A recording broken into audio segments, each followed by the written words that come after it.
النهارده جايب لكم حلويات من كذا محل، حاجات تستاهل ان انا اقولها، حتى لو جبت صنف المحل وصنف المحل تاني بقول لكم عليه. نبدا نسمي باذن الله.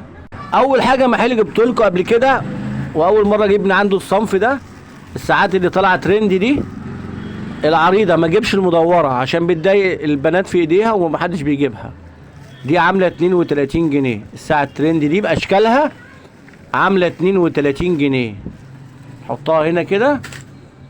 قلنا شركة الفهد دي بجوار ياسر بتاع المكرونة، معروف في حارة اليهود.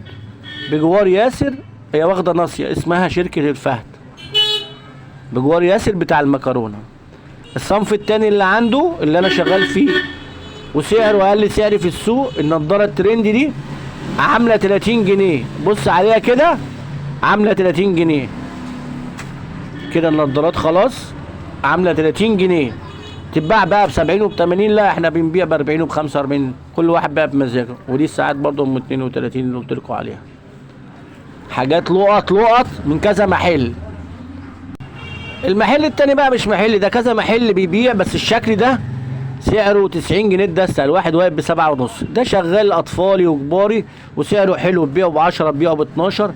ده الدستة بتاعته عاملة 7 ونص. انا عندي الوان تانية بس دي الوان كانت ناقصة. حاجات ومميزات والله ما حد اقول لكم عليها. دي موجودة في كذا محل في حارة اليهود.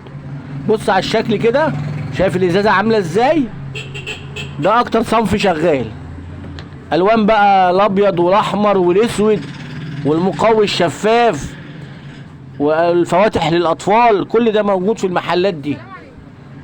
فانا جايب لكم النهارده صنف من كذا محل، كل صنف مميز فيه.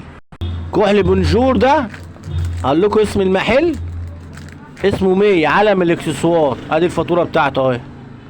مي ده في حاجات كويسه، بس انا بنقي الحاجات اللي تناسبني، لان الرحماني ممكن يكون ارخص شويه اللي هو في ضرب السالبه، لكن هو عنده حاجات زي التند ده مش موجوده عند حد. الواحده زي تنت الشفايف ده، الواحده واقفه 4 جنيه. اسرار والله ما حد اقول لكم عليها، وهي بتنزل اللون ده بس. اكتر لون شغال ده التنت، الواحد واقف 4 جنيه بقى ب7 7 ونص 8. ادي الاسرار اللي بقول لكم عليها. عنده الكحل اللي بيلف بونجور ده في اي حته عامل 70 جنيه، والكحل اللي بيلف ان بيبقى عامل 120، مش بجيبه لان ده عامل 70 جنيه، يعني واقف 6 جنيه الواحده.